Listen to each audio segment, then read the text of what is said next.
بسم اللہ الرحمن الرحیم۔ تو بریک سے پہلے سیدنا عمر بن الخطاب رضی اللہ تعالیٰ عنہ کی شہادت کا واقعہ جو پچھلے سیشن سے باقی رہ گیا تھا اس کو میں مکمل کر رہا تھا۔ I was just finishing off the story of Sayyidina Umar ibn al-Khattab radiyallahu ta'ala anhu's martyrdom, which we had started in the previous session. And an important thing that I mentioned was that although Sayyidina Umar ibn al-Khattab was on his deathbed and he was about to leave this world and he was in excruciating pain, he still thought about a very important point, and that was the unity of the Muslims. So that there's no division between them, no infighting, nothing that is going to weaken them. ہر وہ چیز کہ جس کے ذریعے مسلمانوں کے اندر طاقت مضبوطی ہو اور مسلمانوں کی عزت ہو، تو سیدنا عمر رضی اللہ عنہ دنیا سے رخصت ہو رہے ہیں اور اپنے اس سخت تکلیف کے اندر ہیں۔ ان کا جسم جو ہے وہ کٹا ہوا ہے، لیکن پھر بھی اسی طریقے سے بیت المقدس کا واقعہ جو ہے وہ مشہور ہے کہ مسلمانوں کا جو لشکر تھا وہ بیت المقدس کے قریب تک پہنچ گیا، اور وہاں کے جو نصارہ ہیں جنہوں نے بیت المقدس کے اوپر قبضہ کیا ہوا تھا، انہوں نے جب دیکھا کہ مسلمانوں نے ارد گرد احاطہ کر لیا ہے، گھیر لیا ہے، اور اب ہمارا کوئی چھٹکارا نہیں، تو انہوں نے ادھر سے آواز دی اور بات چیت یہ کی کہ اگر تمہارا امیر مدینے سے ادھر تک آ جائے اور ہم اس کو دیکھ لیں، ہماری ان کے ساتھ بات چیت ہو جائے، تو ہم بیت المقدس کے دروازوں کی چابیاں آپ کو دے دیں گے اور تمہارا اس کے اوپر قبضہ ہو جائے گا۔ لیکن اس امیر کا یعنی عمر بن الخطاب کا ادھر آنا ضروری ہے۔ روایت میں آتا ہے کہ اس وقت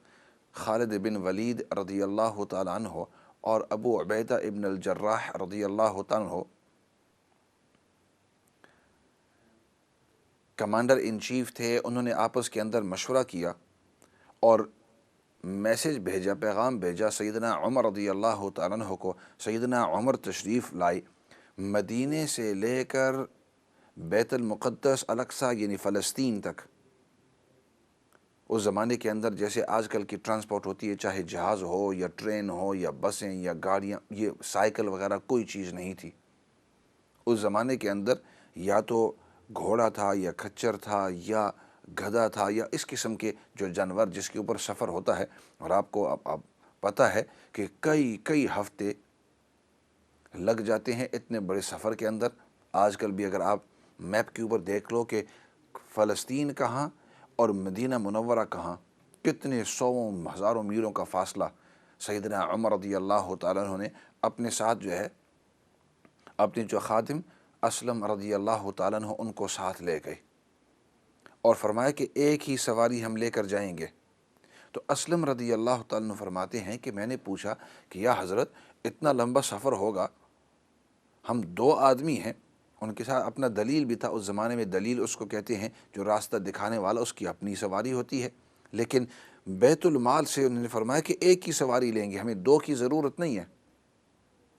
اسلم رضی اللہ تعالیٰ عنہ فرماتے ہیں کہ اس طرح ہوا کہ 1 میل تک عمر رضی اللہ تعالیٰ عنہ سوار ہوئے اور میں چلتا رہا۔ اس کے بعد مجھے فرمانے لگے اب تو اس کے اوپر سوار ہو جا، میں چلوں گا اور اس کی مہار کو میں پکڑوں گا۔ اور پھر اس کے بعد 1 میل تک فرمایا کہ دونوں جو ہیں وہ چلتے رہیں گے اور جانور کے اوپر نہیں بیٹھیں گے تاکہ اس کی تھکاوٹ ختم ہو جائے، کیونکہ جانور کے اوپر جب انسان بیٹھتا ہے، ایک 80-90 کلو کا انسان جو ہے، اور راستے کا ان کے ساتھ توشہ بھی تھا، کھانا پینا جو چیز ہوتی ہے، تو اس کی وجہ سے کافی لوڈ ہو جاتا ہے، تو جانور تھک جاتا ہے۔ اس سے لوڈ ہٹ جائے، اگر وہ کھڑا بھی رہے چلتا پھرتا رہے، وہ پھر بھی تھکتا نہیں ہے۔ تو حضرت عمر نے فرمایا کہ 3 میل تک سفر کرنے میں 1 میل میں اس کے اوپر بیٹھوں گا، 1 میل آپ اس کے اوپر بیٹھیں گے، 1 میل وہ ویسے چلتا رہے گا تاکہ اس کی تھکاوٹ ختم ہو جائے۔ اسی طرح کیا مدینے سے لے کر ادھر فلسطین تک، بیت المقدس الاقصی تک۔ وہاں جب قریب آئے تو ظاہری بات ہے کہ اس زمانے کے اندر جو راستے تھے اس کے اوپر دھول وغیرہ ہوتی ہے، اور پھر خاصتاً صحراؤں کے اندر تو دور منہ کے اوپر بھی، داڑھی کے اوپر بھی، بالوں کے اوپر بھی، کپڑوں کے اوپر بھی لگ جاتی ہے۔ اس زمانے میں جیسے آج کل سروس اسٹیشنز ہوتے ہیں اسی طرح تھے تو نہیں۔ تو خیر جب نزدیک پہنچے اور صحابہ اکرام کو پتہ تھا کہ اب نزدیک پہنچ گئے ہیں، تو جو کمانڈر ان چیف تھے، جو بڑے بڑے سینئر صحابہ، تو انہوں نے آپس کے اندر مشورہ کیا کہ ایسے کرتے ہیں کہ اب عمر بن الخطاب رضی اللہ تعالیٰ عنہ جب ان نصارہ کے پاس تو آئیں گے تو نصارہ دیکھیں گے کہ ہمارا یہ امیر ہے، امیر المؤمنین ہے، پرانے کپڑے ہیں اور راستے کے آنے کی وجہ سے ان کے اوپر دھول بھی لگی ہوئی ہے، گندے بھی ہیں، میلی بھی لگتے ہیں، اور دوسری بات کہ حضرت عمر رضی اللہ تعالیٰ عنہ پرانے قسم کے کپڑے پہنتے تھے، حالانکہ وقت کے امیر المؤمنین ہیں، جیسے آج کل آپ کے بادشاہ ہیں، امیر المؤمنین ہیں، پورے مسلمانوں کے امیر ہیں، بیت المال ان کے ہاتھوں تلے ہے، لیکن اس کے باوجود نیا کپڑا نہیں پہنتے، فرماتے کہ نیا کپڑا مجھے پہننے کے بجائے وہی پیسے کسی غریب کو دے دو۔ تو وہ کیا کرتے، جب کپڑا پرانا ہوتے ہوتے گھستے گھستے اگر پھٹ جاتا تو کہیں سے کوئی اور کپڑا لے کر اس کے اوپر پیوند لگا دیتے، پھر اگر کہیں گھستے گھستے پرانا ہو جاتا تو اس کے اوپر وہ پیوند لگا دیتے۔ سیدنا عمر he set off all the way from Medina right all the way to Palestine, hundreds of miles, and traveled on an animal, and said that rather than taking 2 animals for both of us, we will share this animal for 1 mile and the mile of those days. I will ride upon it, then you will ride upon it, I will come off, and then we will let the animal walk by itself so that it will rest, it can be rested. When he reached close to Al-Aqsa, the senior Sahaba, they knew that he's going to be in a state all filthy because of all the wind and because of all the dust and the sweatiness, etc. And they suggested that what we will give him is a steed. We will give him a huge Mustang, a nice big horse, and we will ask him to wear the best of his clothes so that when he goes in front of the enemy, and they can notice that this is their Amir, the pomp and the stance and the awe in the atmosphere will be shown. تاکہ اس بہترین، ہم ان کو بہترین ایک گھوڑا دیں گے اور اس گھوڑے کے اوپر حضرت امیر المؤمنین عمر بن الخطاب سوار ہوں گے، اور سوار ہونے کے ساتھ ساتھ بہترین کپڑے پہنیں گے تاکہ دشمن کے پاس جب آئیں تو وہ دیکھ سکیں کہ یہ امیر المؤمنین ہے مسلمانوں کا، دیکھو ان کے اوپر رعب ایک قسم کا طاری ہو جائے۔ لیکن صحابہ کرام رضوان اللہ علیہم اجمعین کو سیدنا عمر کی طبیعت کی سادگی کا پتہ تھا کہ ان کو سادے کپڑے، سادی طبیعت بڑی پسند تھی، تو وہ خود تو نہیں کہہ سکے کہیں کہ ایسا نہ ہو کہ سیدنا عمر ان کو ڈانٹ دے۔ They couldn't approach Umar radiyallahu ta'ala and tell him that we would like you to go on this beautiful white Mustang steed and we want you to wear beautiful robes, because they knew Umar would tell them off and become cross on them. Therefore they asked a villager، ایک دیہاتی کو انہوں نے یہ کہا کہ آپ ایسے کرنا، آپ جاؤ اور عمر کے پاس ان کو کہو کہ آپ جب ان لوگوں کے پاس جائیں گے تو ایسا کرنا، اس حالت کے اندر جانا بہترین غسل مسل کر کے۔ تو جب حضرت عمر کے پاس آئے بڑے بہترین الفاظ، تو سب سے پہلے وہ پہچان گئے، فرمانے لگے یہ جو تو باتیں مجھے کہتا ہے کہ بہترین ہم آپ کو گھوڑا دیں گے، اس خچر کے اوپر اور اس گدھے کے اوپر مت سوار ہونا، اور بہترین گھوڑے کے اوپر اچھے کپڑوں کے اوپر تاکہ ان کے اوپر رعب آ جائے، یہ آپ کی باتیں نہیں ہیں، یہ دوسروں نے آپ کو کہی ہیں اور میرے تک پہنچانے کے لیے۔ لیکن اگلی بات یاد رکھنا،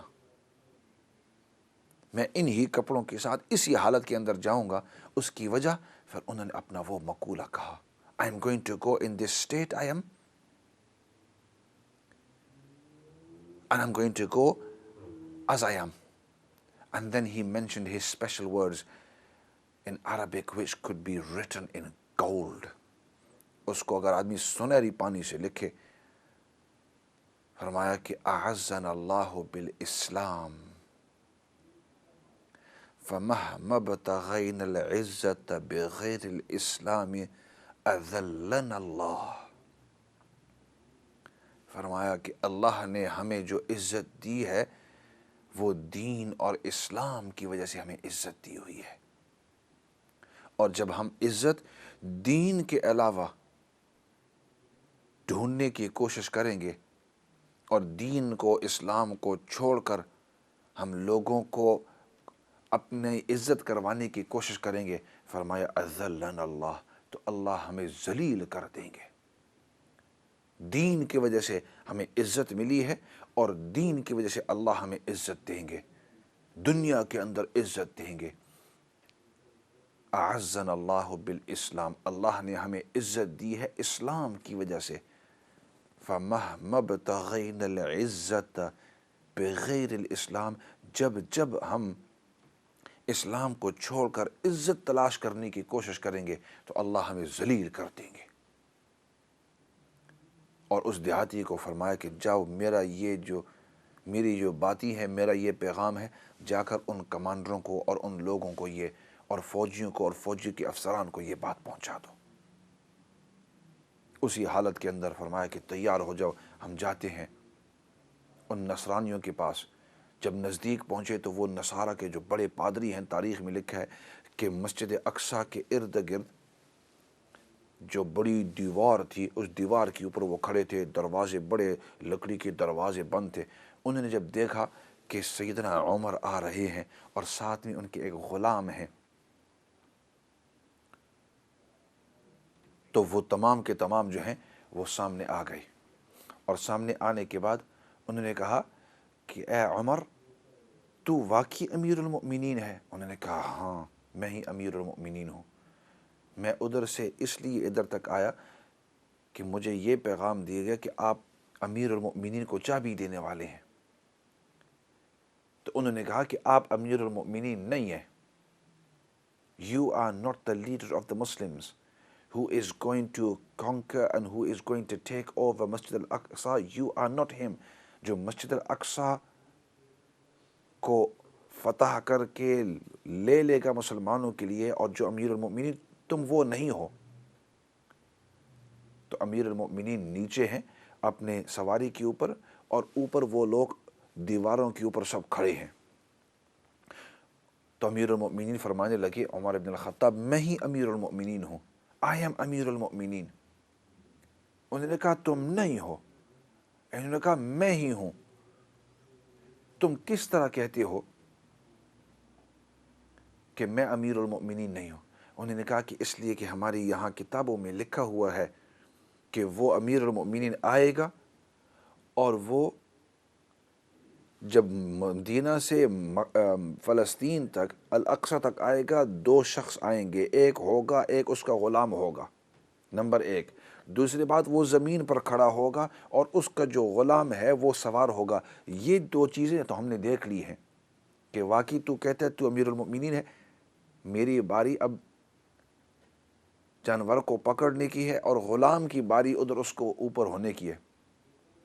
لیکن اگلی جو نشانی ہمارے یہاں لکھی ہے کہ اس کے کپڑوں کے اندر پیوند ہوں گے، ہی ول ہیو پیچز، اس کے کپڑے پرانے پھٹے ہوئے ہوں گے اور اس کے اوپر یہ پیوند لگائے ہوئے ہوں گے، اور وہ 11 پیوند ہوں گے، اور بعض روایت میں 13 ہیں۔ وہ 11 پیوند ہوں گے۔ ہم نے جب آپ کے اس جسم کے اوپر دیکھا تو یہ 11 نہیں ہے، بلکہ یہ صرف 9 ہے۔ We can only see 9 patches on there and there's supposed to be 11۔ عمر بن الخطاب رضی اللہ عنہ اپنے ہاتھ اس طرح اٹھائے اور فرمانے لگے، یہ یہاں سے بھی میری قمیض پھٹ گئی تھی، اور یہاں بھی میں نے ایک پیوند لگایا ہے، یہاں سے بھی قمیض پھٹ گئی تھی اور یہاں بھی پیوند لگایا ہے۔ جب حضرت عمر نے اس طرح اپنے ہاتھ اٹھائے اور دونوں جو پیوند ہے وہ بھی ان پادریوں نے دیکھ لیے، انہوں نے تکبیر زور سے کہہ کر جو چابیاں ہیں وہ زور سے پھینک دی دروازوں کی۔ انہوں نے کہا واقعی تو ہی عمر بن الخطاب ہے، آپ ہی ہیں جو امیر المؤمنین، جو اس مسجد اقصیٰ کو سنبھالیں گے۔ یہ نشانیاں ہم دیکھ رہے تھے، اور ہماری کتابوں میں لکھا ہے کہ یہ اس کو سنبھالیں گے، یہ جب آ جائیں تو اس کے سامنے دنیا کی کوئی طاقت کھڑی ہو ہی نہیں سکتی۔ عمر بن الخطاب رضی اللہ تعالیٰ نے چابیاں وہ لی اور باقی جو صحابہ اکرام رضوان اللہ مجمعین ادھر موجود تھے، اور پھر وہ مسجد الاقصیٰ کے اندر داخل ہوئے اور پھر ان کے ساتھ جو ہے وہ صلح نامہ کیا، اور وہاں جتنے بھی یہود تھے، جو نصارہ تھے، جو دوسرے لوگ اس کے اندر رہتے تھے، کیونکہ اس زمانے کے اندر ایک پورا شہر جیسے تھا، ہزاروں کی تعداد کے اندر رہتے تھے، ان تمام کے تمام کو امن و امان دیا، کوئی قتل و غارت نہیں ہوئی، کوئی کسی کو کوئی تکلیف نہیں ہوا۔ تو کہنے کا مقصد کہ سیدنا عمر رضی اللہ تعالیٰ عنہ نے مسلمانوں کا اور لوگوں کا خون بچانے کے لیے اور ان کو تکلیف سے پریشانی سے بچانے کے لیے اتنی اپنے اوپر تکلیفیں لی، اتنی پریشانیاں لی، اتنی برداشت کی، تاکہ مسلمانوں کو اکٹھا رکھ سکے، so the ummah could be all together, they can be united and there's no division between themselves۔ ادھر سے مدینہ سے لے کر ادھر فلسطین تک، الاقصی تک سفر کیا، اس زمانے کا سفر، صرف اس لیے تاکہ مسجد الاقصی فتح ہو جائے اور وہاں آپس کے اندر کوئی لڑائی نہ ہو، اور جو دشمن ہے ان میں سے کوئی ایک قتل نہ ہو جائے، اور جو مؤمنین ہیں ان میں سے کوئی ایک شہید نہ ہو جائے۔ تو یہ تھے عمر بن الفاروق، عمر بن الخطاب رضی اللہ تعالیٰ عنہ، اور یہ ہے ان کی سیرت۔ لیکن ان دونوں سیشنوں سے، اب خلاصہ عرض کر رہا ہوں اپنی بات کا، لیکن ان دونوں سیشنوں سے ایک اہم چیز جس کی طرف آپ کی توجہ دلاؤں گا وہ یہ ہے کہ سیدنا عمر رضی اللہ تعالیٰ عنہ خلیفہ ہیں، خلیفہ ثانی ہیں، بہت ہی اعلیٰ مرتبے کی شخصیت ہے، بلکہ جیسے میں نے پچھلے سیشن کے اندر عرض کیا تھا کہ تمام صحابہ میں سب سے اعلیٰ ترین شخصیت وہ سیدنا ابو بکر صدیق ہے، اور دوسرے نمبر پر سیدنا عمر بن الخطاب رضی اللہ تعالیٰ عنہ ہے۔ لیکن ان کی شہادت ہونے کے ساتھ ساتھ اللہ رب العزت نے ان کو جنت کا درجہ دیا ہے، ہمیں اس کے اوپر غم منانے کی کوئی ضرورت نہیں، ورنہ صحابہ اکرام کئی سال اس کے بعد رہے، کسی نے اس انداز کے اندر نوحہ نہیں منایا، غم نہیں منایا۔ اسی طریقے سے سووں کی تعداد کے اندر اور بھی بہت سارے صحابہ اکرام رضوان اللہ مجمعین وہ شہید ہوئے، لیکن صحابہ اکرام نے اور نبی پاک صلی اللہ علیہ وسلم نے ان کے اوپر کسی قسم کا نوحہ یا کسی قسم کے یہ واویلا نہیں منایا۔ اسی طریقے سے سیدنا حسین رضی اللہ تعالیٰ عنہ بڑے ظالمانہ انداز کے اندر ان کو اگلوں نے شہید کیا، لیکن وہاں جو صحابہ تھے اور اسی طریقے سے جو تابعین تھے انہوں نے واویلا اور نوحہ اس انداز کے اندر نہیں منایا۔ ہمارے دین کے اندر یہ ہے کہ جو شہید ہوتا ہے اللہ رب العزت نے اس کے بارے میں بہترین انداز کے اندر اور صاف انداز کے اندر اعلان کر دیا، فرمایا وَلَا تَحْسَبَنَّ اللَّهَ وَلَا تَحْسَبَنَّ الَّذِينَ قُتِلُوا فی سبیل اللہ امواتا، جو اللہ کے راستے کے اندر شہید ہو جاتے ہیں ان کو میت اور مردہ مت سمجھنا، بل احیاء، وہ زندہ ہے، عند ربہم یرزقون، ان کو اللہ کی یہاں سے رزق دیا جاتا ہے۔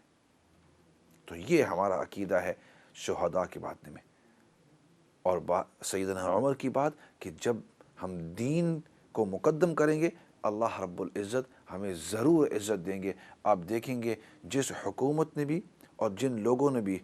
دین کو مقدم کیا اور دین پر عمل کیا اور دین کو اپنی حکومت کا لائے حمل اور کانسٹیٹیوشن بنایا، اللہ رب العزت نے ان کو دنیا کی بڑی بڑی طاقتوں کے سامنے اللہ نے ان کو عزت دی ہے۔ دیر آئے لیکن درست آیا ہے۔ تو اسی کے ساتھ آج کے اس سیشن کو ختم کرتے ہیں، اور یہ یاد رکھنا کہ اللہ رب العزت نے ہماری دنیا اور آخرت کی کامیابی ہمارے اس دین کے اندر رکھی ہے، دنیا اور آخرت کی عزت اللہ رب العزت نے اس دین کے اندر رکھی ہے۔ اسی وجہ سے ہمیشہ آپ دیکھتے ہیں میں جب دعا کرتا ہوں تو دعا کے اندر ہم یہی کہتے ہیں، یا اللہ دین کی سچی اور صحیح سمجھ نصیب فرما اور دین پر ہمیں استقامت نصیب فرما۔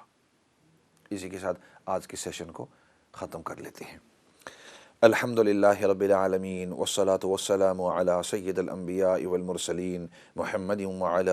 آلہ وصحبہ اجمعین ربنا ظلمنا انفسنا وإن لم تغفر لنا وترحمنا لنكونن من الخاسرین اللہم ربنا اغفر لنا ولإخواننا الذین سبقونا بالایمان ولا تجعل في قلوبنا غلا للذین آمنوا ربنا انک رؤوف الرحیم۔ یا رب العالمین تو ہم سب کو دین کی سچی اور صحیح سمجھ نصیب فرما، تو ہم سب کو دین پر استقامت نصیب فرما۔ یا اللہ جتنے بھی بیمار ہیں تمام بیماروں کو شفا نصیب فرما، جتنے بھی پریشان حال ہیں یا اللہ سب کے پریشانیوں کو دور فرما، جتنے بھی مرحومین اس دنیا سے جا چکے ہیں ان سب کی بخشش اور مغفرت فرما۔ یا اللہ ہماری موت کا وقت آوے تو ہمیں خاتمہ بالایمان نصیب فرما۔ یا اللہ موت کے بعد جتنے بھی مراحل ہیں ہم سب کے لیے وہ تمام کے تمام آسان فرما۔ یا اللہ نبی پاک صلی اللہ علیہ وسلم نے جتنی بھی خیر کی دعائیں مانگی ہیں ان تمام خیر کی دعاؤں کے اندر تو ہم سب کو حصہ نصیب فرما، اور نبی پاک صلی اللہ علیہ وسلم نے جن چیزوں سے حفاظت اور پناہ مانگی ہے یا اللہ ان تمام چیزوں سے تو ہم سب کو پناہ اور حفاظت نصیب فرما۔ یا اللہ جن جن لوگوں نے دعا کا کہا ہے یا لکھا ہے یا ان کو توقع ہے یا اللہ ان کی بھی ہماری جتنی بھی جائز حاجات ہیں جو مصلحت کے موافق ہو اور جس میں تیری رضامندی ہو یا اللہ اپنی قدرت کاملہ سے ان تمام کو پورا فرما۔ یا اللہ تو ہمیں نبی پاک صلی اللہ علیہ وسلم کے سچے اور سچے اخلاق تو ہم سب کو نصیب فرما، اور ہمارے دل کے اندر جو کدورتیں ہیں یا اللہ اپنی قدرت کاملہ سے ان کو دور فرما۔ یا اللہ سب سے بڑی بات وہ تیری رضامندی ہے یا اللہ دنیا اور آخرت کے اندر تو ہم سب کو اپنی رضامندی نصیب فرما۔ سبحان ربک رب العزت عما یصفون وسلام علی المرسلین والحمد للہ رب العالمین برحمتک یا ارحم الراحمین۔ میں ہوں آپ کا مخاطب مولانا فضل داد، اور ہمارا یہ پروگرام ہر منڈے اور ٹیوزڈے شام کو 7 بجے سے 8 بجے تک لائیو ہوا کرتا ہے۔ خود بھی دیکھیے، دوسروں کو بھی بتلائیے۔ اسی کے ساتھ